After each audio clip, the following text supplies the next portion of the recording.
Hello and welcome to the show.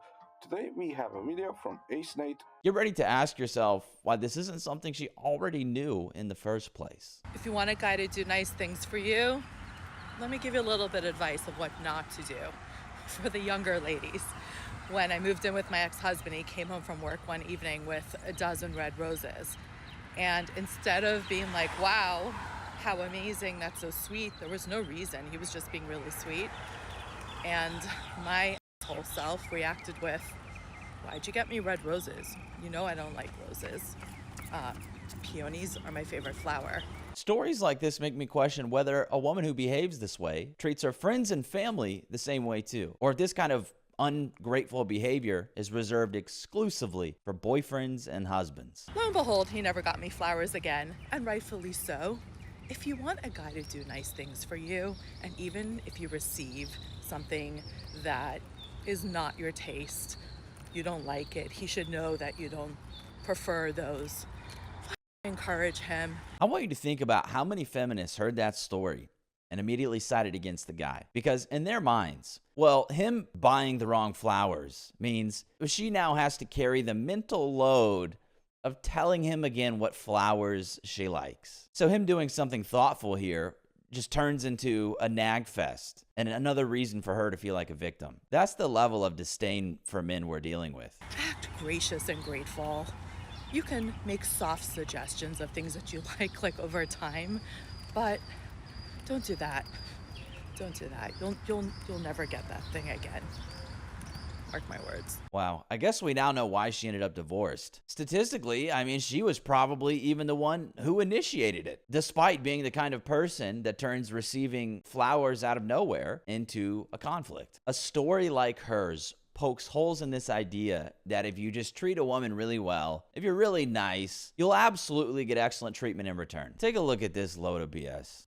Yeah, before we look at this load of BS, I want to say, yeah, we have seen all of these videos, but right now I don't understand why the ex is the ex. Is that really the reason that the ex-husband is ex-husband, not the current husband?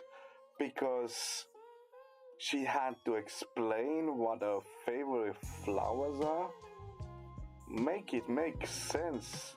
Like, it doesn't compute, but completely agree with Nate here.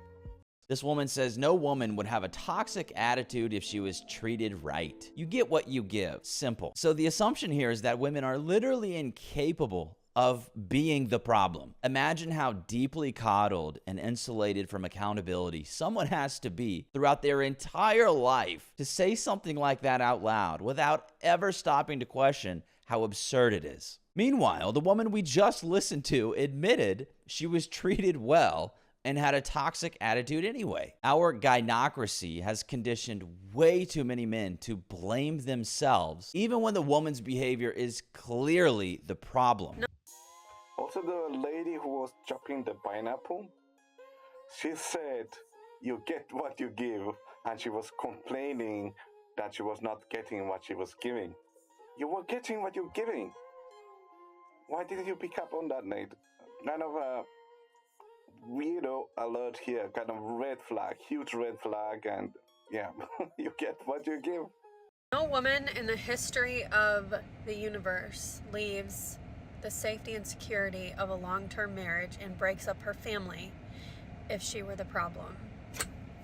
You see what I mean? The woman automatically is assumed to be an innocent angel who can only become toxic after reluctantly being pushed into it by a man somehow. As if women don't enthusiastically do these things on their own all the time. Plenty of women leave good men and destroy stable families completely on their own, simply because they're incapable of being happy, or they've convinced themselves the grass is greener on the other side. This says good guy husbands are often the hardest for women to leave because they can't point to one specific thing that's wrong. That's my point exactly. If all you can say is something doesn't feel right, then that is an internal dissatisfaction more than an actual problem with the relationship itself. It's just a mountain of little things that just aren't right, and they're not sure if those things are worth leaving over. A lot of guys are naive about this. Western women are not prepared to be wives. The soil conditions them to prioritize emotions above commitment. 70 to 90% of divorces are initiated by women, and yet there's always an excuse for why accountability should not land on them. 70 to 90% of divorces are initiated by women. Holy moly. I knew it was between 60 to 70. It was my guess. I haven't done my research, but everybody, you can research yourself. 70 to 90%. Holy guacamole. I don't know what the guacamole is, but just the first word came to my mind. Remember, I'm still learning English. But 70 to 90% is a crazy amount of divorces. This is... wow. And as a divorce lawyer, I can tell you that women are not divorcing men because they're bored or ungrateful. They're divorcing because they're tired of doing everything. Tired of doing everything? That's the story women tell themselves. I've handled over 2,000 divorce cases. I've heard this exact narrative hundreds of times. Women don't file because they're doing everything. They file because they've been building a case in their head for years. She told her friends, told her therapist, told everyone except the one person who needed to hear it, him. By the time she files, she's already the victim in a story he didn't even know was being written. Yeah, and what she said isn't even true in a general sense. According to the American Time Use survey, women do more housework, but that's only a problem if you ignore that men work more hours at their jobs as the balancing factor. It's obvious to me that feminist brainwashing makes women feel like victims inside their marriage. The therapy jargon and the victimhood language, like weaponized incompetence or emotional labor, mental load, that has them convinced that if and when they get married, they will inevitably be trapped in an unfair marriage where they have to regrettably fuck their husbands and be used as a personal servant, even when they're objectively being treated well. Stop being a woman in general, right, ladies? I'm just kidding. It's easy. Shut up, bitch. We have everything. We have everything we've ever wanted, and we're still not happy. I think we're the problem. Yeah, I'd say the fact that there's a popular saying among women now that when a man does something courteous for a woman, they respond with, well, as he should. That level of entitlement is evidence she's on to something. Well, let me get the door for you. As you should. What? As you should. No, thank you? Thank you for what? You know what? Nothing. What? I'm gonna have to take a Uber. As you should. As you should. Oh wow, my man. I know, obviously it's a skit because the camera angle was changing a lot. That's like the perfect telltale sign that is a skit. As you should. I have to remember that one because a couple of times the ladies have told me that.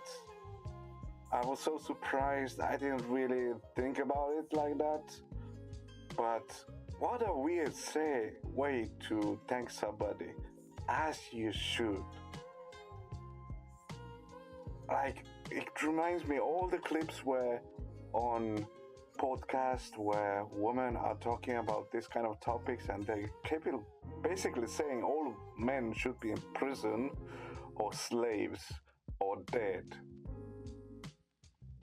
And yet, we are the bad guys. Right?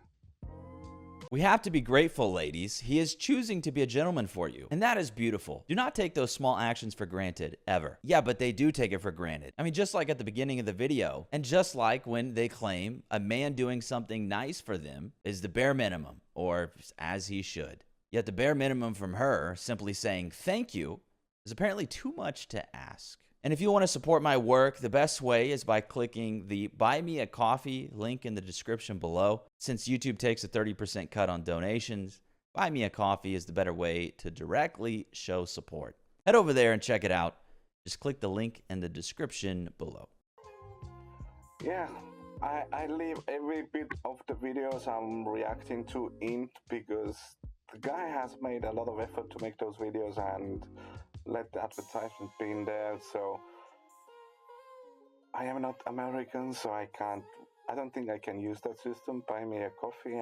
I'm not really sure, but yeah, YouTube only takes 30% from you. From my other channel, I think it was taking like 50% of my revenue, and only 30% for Americans. Oh, you lucky bastards. I'm jealous, but yeah, coming back to the video, it was a good video, and I think we learned a lot. That choosing your wife in today's society in the West is so freaking difficult.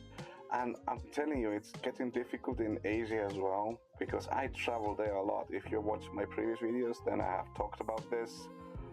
It is difficult, and it's something you have to consider and think about when you're choosing a wife, because that's why I don't believe in marriage, especially in today's society. It's a contract where that just benefits the women and everything is laid on the men. And why would you do this to yourself? Like, it's like taking a job, and when the contract signing is, you're going to, oh, let's sign. I just want 50% of the salary. Like, why would you do that? It doesn't make any sense. Anyway, thank you for watching. Leave a comment below. Let's discuss this and see you on the next one. Bye, bye, bye.